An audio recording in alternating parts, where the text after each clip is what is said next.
Hello students, welcome to Vipin Sharma physics class of angular acceleration.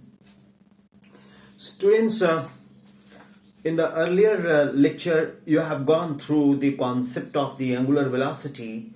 Now you are going through the concept of angular acceleration.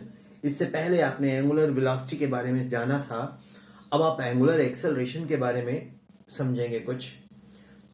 Students ये बहुत simple चीज है angular acceleration. मैं आपको बहुत short method से बताऊंगा.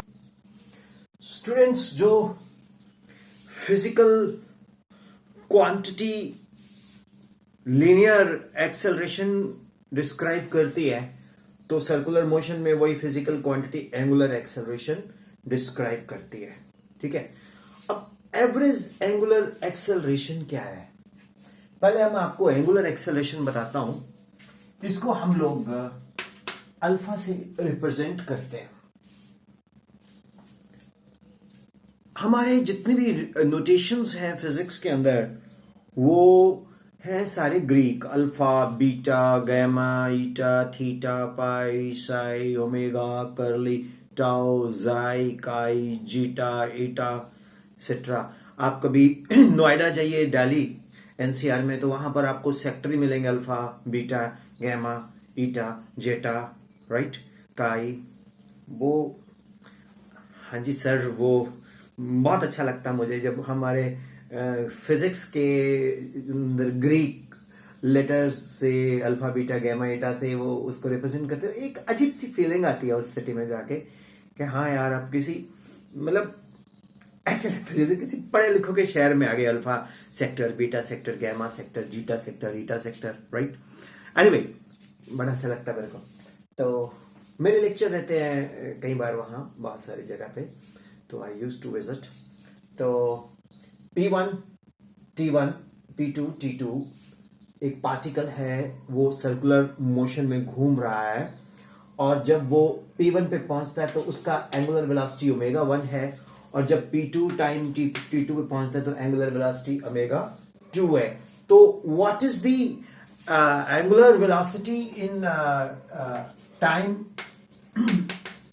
T2 to T1, that is delta T, T2 minus T1. तो अल्फा क्या आ गया?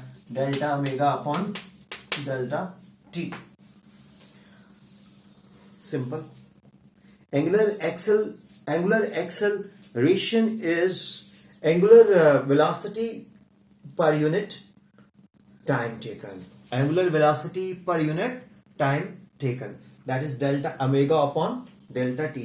Omega 1 is the angular velocity at the time T1. Omega 2 is the angular velocity at the time T2. So delta omega is equal to delta omega 2 minus omega 1, and delta T is what? T2 minus T1. तो alpha is what? Delta omega upon delta T. अगर मैं average angular velocity की बात करूं, average angular velocity, तो इसको हम alpha bar से रिप्रेजेंट करते हैं. इसको हम किससे रिप्रेजेंट करते हैं? अल्फा बार से. तो average angular velocity is defined as that ratio of change in angular velocity per unit time. Change in angular velocity omega, delta omega, the time when the particle undergoes this change. So basically average angular velocity is what? Change in angular velocity to the time it has taken to undergo that change. अब आपको instantaneous angular velocity define करवाते हैं. Instantaneous angular velocity, limit delta T tends to 0, तो alpha is equal to d of omega. यानी कि अगर आप instant average acceleration की या इक्वेशन 1 से ले लो, from equation 1 limit delta T tends to 0, तो delta omega upon delta t becomes d omega upon d t. कौन सा यार को रॉकेट साइंस है, सिंपल सी चीज है, आपको समझा रहा हूं मैं. आ गया? ये क्लियर है? अब इसके यूनिट्स क्या होंगे? आपको पता है कि ओमेगा रेडियन पर सेकेंड है, तो अल्फा के यूनिट्स क्या होंगे? रेडियन पर सेकेंड डिवाइडेड बाय सेकेंड, तो ये बन गया रेडियन अपॉन सेकेंड स्क्वायर। अरे यार, जैसे मीटर पर सेकेंड स्क्वायर लीनियर एक्सेलरेशन होता था, ऐसे रेडियन पर सेकेंड स्क्वायर एंगुलर एक्सेलरेशन हो गया। ठीक है, मुश्किल तो नहीं?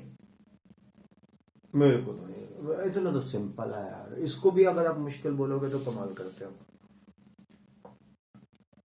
अब what is uniform angular acceleration? पहले आप इसको नोट कर लो, पॉज करके नोट कर लो। ठीक है, जैसे आपके सामने ये पड़ा है ना, तो इसको पॉज कर दिया, पॉज करने के बाद इसको नोट कर लिया। पॉज करोगे तो ऐसे लगेगा आप क्लास में बैठ के टीचर ने आपको टाइम दिया नोट करने के लिए।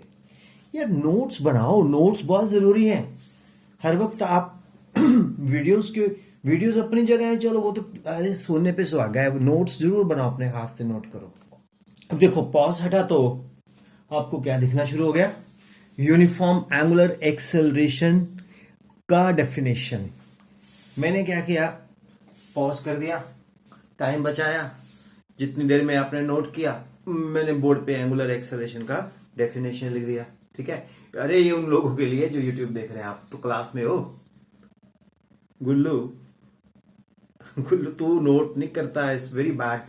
Late me tell you one thing, अगर आप नोट्स बनाओगे अपने हाथ से लिखोगे तो आपको जल्दी जल्दी लिखते लिखते याद आ जाएगा।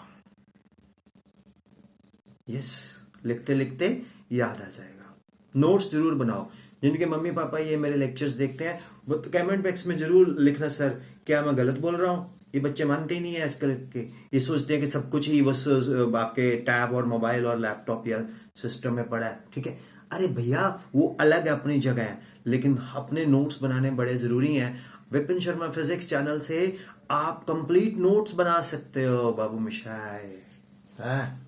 हौसला है, हौसला नहीं है, बनाना है। अब देखो इधर बोर्ड पे, हौसला मत। Uniform angular acceleration, the angular acceleration is said to be uniform angular acceleration if its angular velocity increases by equal amount in equal intervals of time, howsoever small be intervals of time. क्या बोलता है? The angular acceleration को हम uniform angular acceleration बोलेंगे अगर ये equal amount of angular velocity describe करे equal intervals of time के अंदर। सिंपल, खत्म। तो स्टूडेंट्स, इसके बाद हम करेंगे relation between this omega alpha T, right. मैं आपको बकायदा वो डेरिवेशंस भी करवाऊंगा इक्वेशंस ऑफ मोशंस की। ठीक है, राइट। पहले आप इसको नोट कर लो, ठीक है। अच्छा, गुल्लू बहुत बदमाश। To use the Vipin Sharma physics channel, go with the playlist, right. And if you want to go with the multiple choice, you can go to my app TOPRANKR, not ER, RANKR.com, topranker.com। उसको आप download करो, उसमें आपको multiple choice NEET और JEE के मिलेंगे। Thank you, bye bye, love you all.